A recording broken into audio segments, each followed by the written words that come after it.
Hi, I'm Christian. Welcome back to another On the Road video brought to you by ApplianceVideo.com.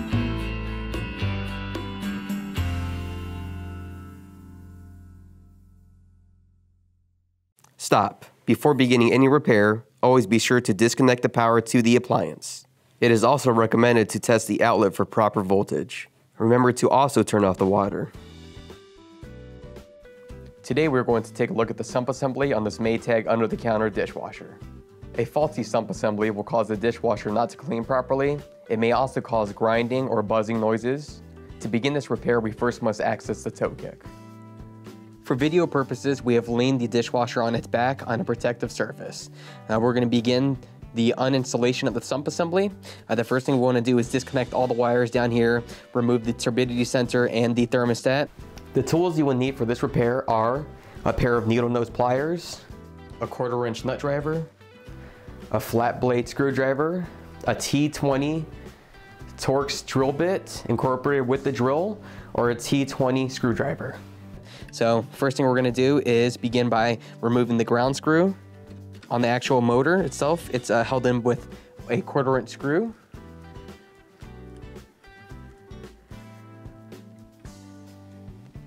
We'll set the screw aside.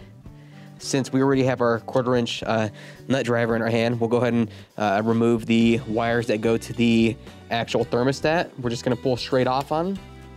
We'll just let them hang there and then remove the 2 1/4 inch screws that secure the thermostat to the sump assembly. Now make sure when you do remove it that the red O-ring is in place. That's the seal for the actual thermostat. The next thing we'll do is remove the wire harness that goes to the turbidity sensor. We're just going to pull straight off on it and let it hang.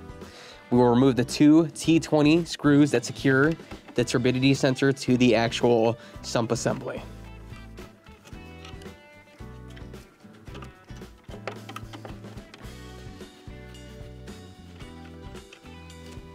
Set the screws aside and then pull down or out on the actual turbidity sensor. Make sure that you do get the O-ring for the actual sensor. That way we can install it on the other sump.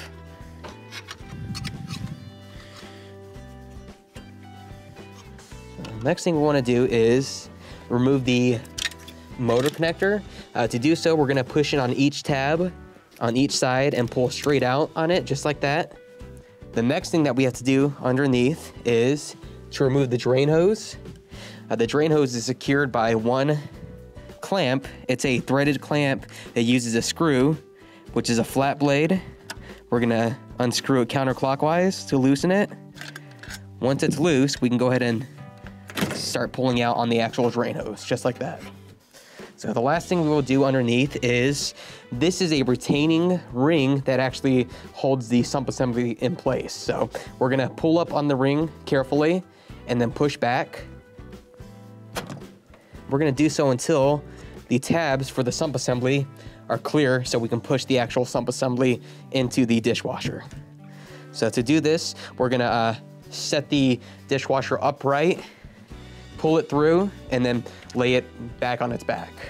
Next, we will go ahead and hold the spray arm firmly while removing the nut. We're gonna turn counterclockwise on the nut. It's right here in the middle, kind of blends in. So once we've removed the nut, we'll take hold of the spray arm and the nozzle and remove all 3 pieces. We'll set them aside. Now we can remove the whole sump assembly by pulling straight up, just like that, and we'll set it aside.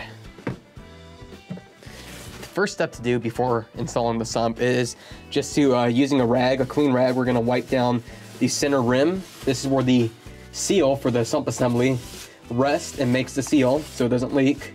We'll go ahead and wipe it out from any debris. Once it looks pretty good, we can go ahead and line up the sump assembly. So this is considered the rear of the sump assembly. This is where the drain hose hooks up. So we're gonna have that facing the, we'll say, right hand corner. So we'll put it in there, just like that. Let it drop down.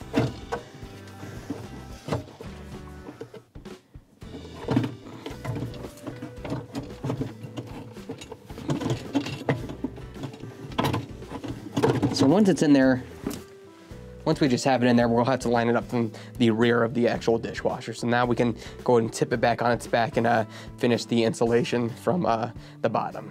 With the sump seated, we can now reinstall the nozzle first. Just push it straight in there. We'll line up the spray arm.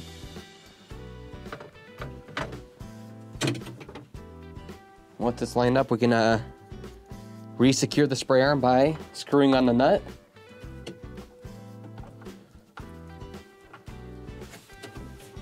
Just like that. So we're screwing the nut on clockwise, just like that, and that will complete your repair. Thank you for watching another quality in-home repair video brought to you by ApplianceVideo.com.